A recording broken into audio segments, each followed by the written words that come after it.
Hey pit crew, how's it going? I hope you guys are having a great week so far. If you've been living under a rock or haven't heard the news yet, but Le Mans Ultimate just came out with a new video showing us what's coming to The Sims starting next month and going into the end of 2024. If you haven't watched that video, you can check it out on their channel. But if you want to know what was in it from here, and you want to know my thoughts on how The Sims is going to be progressing and look at some of the controversial things that came out of it, stay tuned.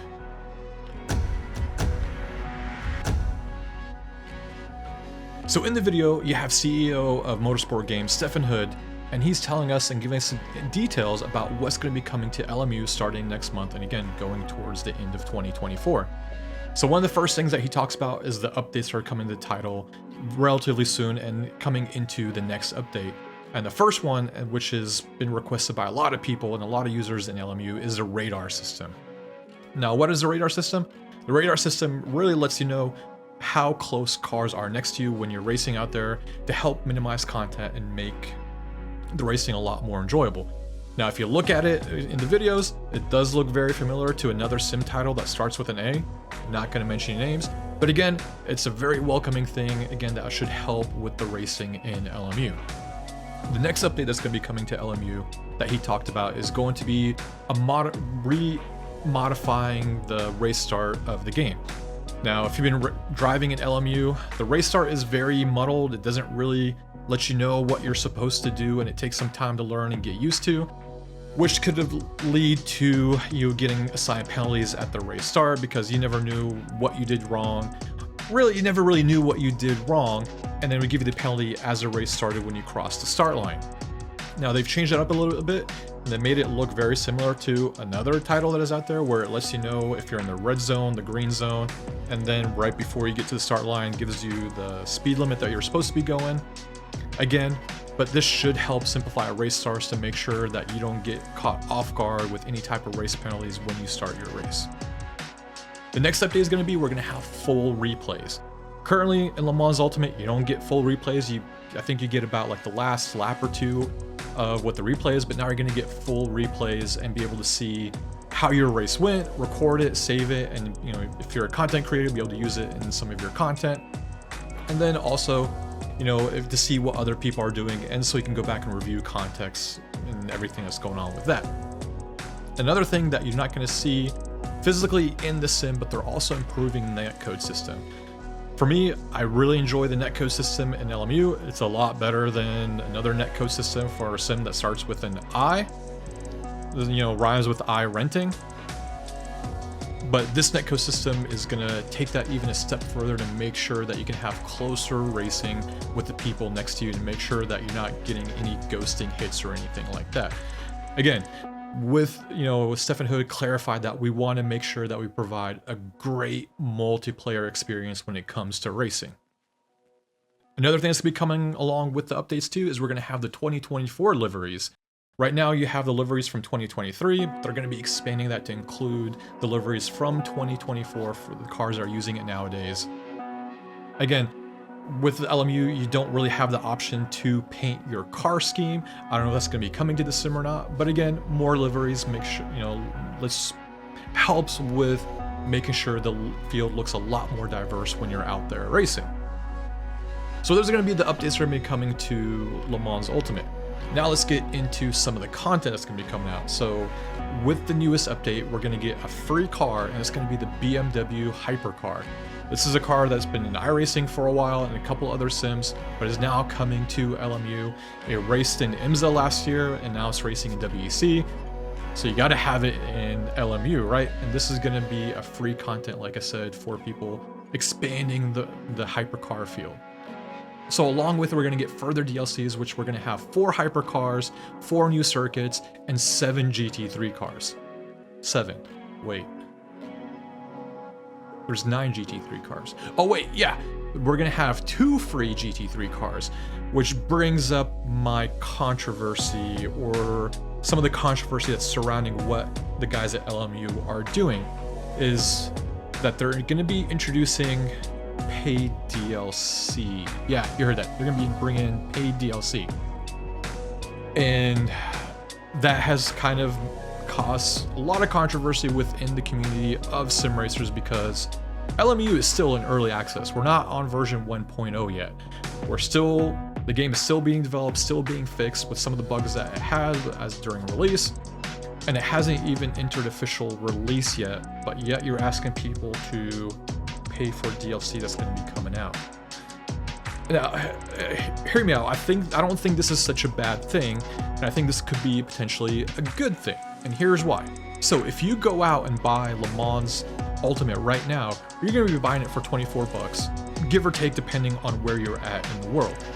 And if you compare that to some of the other games that are out there that are getting released nowadays, you're spending 50, 60, 70, 80, 90 bucks, Formula 1 Champions Edition. And those games are coming out with lots of bugs, potentially game breaking, where some of the games are unplayable thanks to, you know, studios like EA lowering the bar when it comes to games nowadays. Thank you.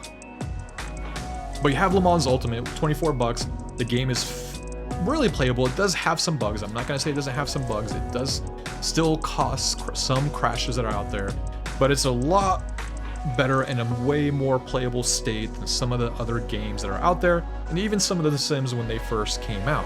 Now, if you take the game, which costs 24 bucks, add on the DLC, which is going to cost between 20 to 30 bucks, I'm hoping more in the range of 20 bucks for the Season Pass and DLC, that still amounts to 44 bucks, which is a lot cheaper than some of the other games that are coming out nowadays that are barely playable on day one or still have a lot of issues that makes gameplay very unenjoyable.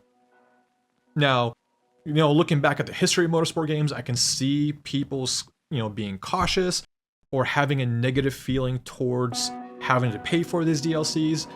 But I really believe that when Stephen Hood came on board to be the CEO of Motorsport Games, he really turned around the company. He really turned around the staff at LMU, because my interactions with the staff at LMU through their Discord and everything else has been nothing but enjoyable. They're very responsive. They're quick to release fixes. They will listen to their user base as long as you come in with some good constructive criticism or feedback. I'm not saying the game is broken, I'm not playing it, but as long as you come up and explain, hey, here's what's going on, here's what the deal, they are very, very receptive. And again, they've been pushing out lots of patches to make the game better, and even better. And so for me, like, for a game, for a studio that's kind of hurting for money, the DLC kind of makes sense to me, because again, that is the money they can reinvest in the company to continue providing continuous support for Le Mans Ultimate. Because to me, Le Mans Ultimate is a really great sim. You know, if you give it a chance to go out there, it is very, you know, it's very confined to the WEC. But again, that doesn't mean they just have to do WEC. You know, they could venture out to start doing IMSA stuff, because IMSA and WEC now run very similar cars. They could do classic WEC cars in the future, you know, if people are receptive to playing the game and spending money to make, and in turn the studio is using that cash flow to continually improve on the game and enhance it. Again, I do understand the criticism that's coming out because of this news that you're going to have paid DLC, because the game is still in early access. It's not under official release yet. But again, with the price range, and I hope the prices for the season pass is not going to be too insane. Again, if it's below 30 bucks, I'm not going to have a problem spending that, because I mean, if you look at the price of some of the other sims and paying for some of their content, you're gonna be spending a lot of money. Like iRacing, if you buy the whole entirety of content of iRacing, you're gonna be spending close to $3 grand. You know, with AMS2, if you buy all the content that's along with AMS2, you're gonna be spending well over 150 bucks. So for me, sitting there spending, you know, 20 bucks for 4 new cars, 7 GT3 cars, 4 more tracks, I think that is fairly reasonable to me.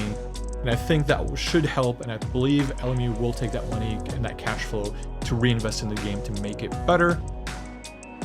And again, I understand the criticism of some of the anger that's coming out towards LMU, especially with paying for DLC, but I believe, in my own opinion, it's justifiable, especially if the price point is cheaper than having to buy brand new games that are out there, and if this money goes towards improving the sim, making it a lot better. Because my opinion is the more sims that we have out there, the more competition is going to be out there, the more that these developers have to work harder to provide us a better sim that is out there for us to drive. It's going to make everybody, raise the bar when it comes towards these sim racing games. Again, that only makes things way better for us sim racers. But anyways, that's my video right there. What do you think? Let me know. Let me know down in the comments what you think about this update to LMU, what you think about this DLC. Is it controversial? Is it not controversial? And as always, if you enjoyed this video, please like, share, subscribe, and hit that notification bell so you know when we have more videos coming out. And until next time, guys, have fun racing. Later.